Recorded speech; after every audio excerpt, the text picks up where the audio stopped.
अस्सलामुअलैकुम गाइस। तो आज हमारे पास एक्सरसाइज 7.1 सॉल्व करने के लिए आई है। तो आज हम एक्सरसाइज 7.1 सॉल्व करेंगे। ये है नेशनल बुक, पाकिस्तान की नेशनल बुक ऑफ फाउंडेशन है।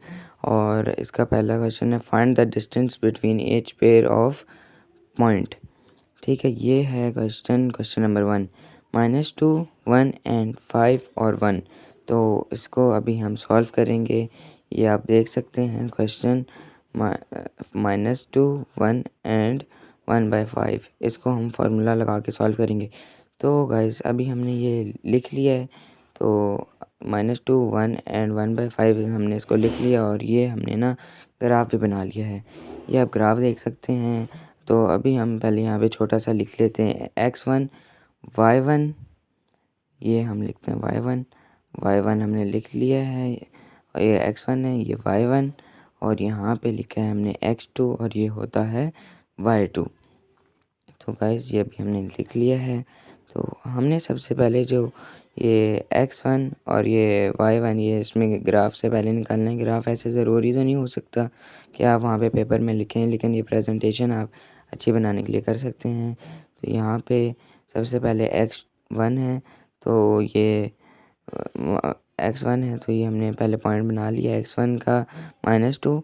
ये नेगेटिव x से हमने ये -2 और ये करके हमने पॉइंट बना लिया है। अब दूसरा है x2 और ये y2।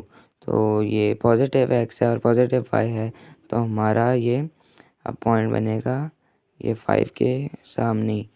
तो ये भी हमने एक पॉइंट बना लिया है।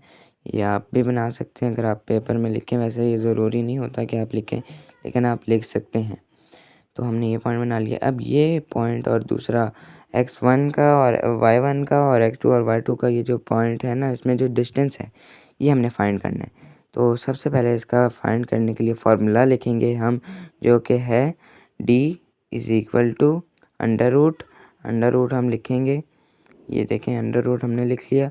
उसके बाद हम लिखेंगे अंडर रूट का x2 लिखेंगे। उसके बाद हम लिखेंगे -x1।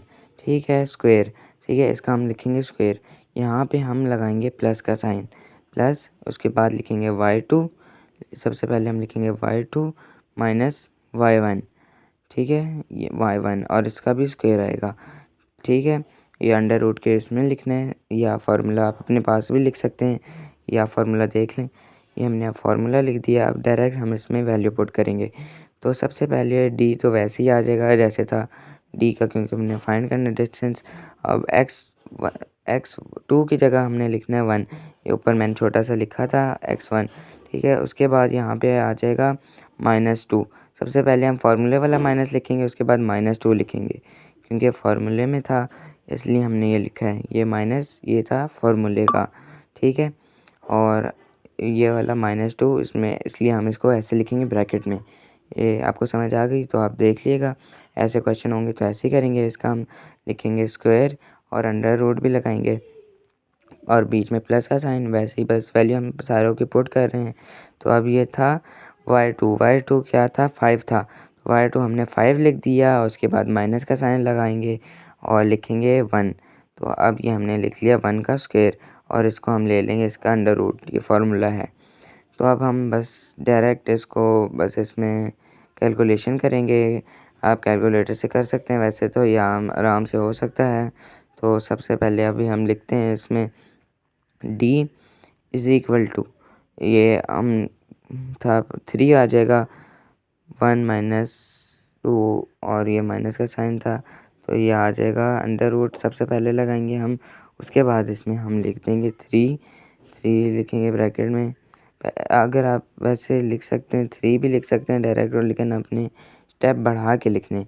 जब आप बढ़ा के लिखेंगे तो आपकी प्रेजेंटेशन भी अच्छी होगी और आपको मार्क्स भी अच्छे मिलेंगे। तो आपने ऐसे स्टेप्स बढ़ा के लिखने।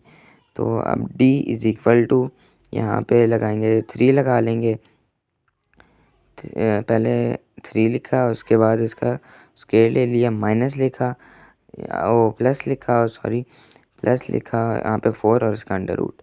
अब 3 का स्क्वायर होता है 9, d = 9 लिखेंगे, प्लस लिखेंगे 4 का स्क्वायर होता है 16, तो 4 का स्क्वायर 16 लिखेंगे। अब इसको हम अंडर रूट के नीचे लिखेंगे। अब d is equal to 25, 16 plus 19 25। अब हम 25 का जब हम ले लेंगे स्क्वायर तो इसका स्क्वायर आएगा 5। तो यही हमारा रिक्वायर्ड आंसर है। ये आप चेक कर सकते हैं, इसको आप नोट कर लें अपने पास। हमने ये डिस्टेंस हमने इसका फाइंड कर लिया है, x1 का और y1 का, x2 का और y2 का। ये जो डिस्टेंस बन रहा था ये हमने फाइंड कर लिया है। तो यही हमारा रिक्वायर्ड आंसर है। तो अभी के लिए अल्लाह हाफ़िज़। चैनल को सब्सक्राइब कर दें, लाइक करें और कमेंट करें। ओके।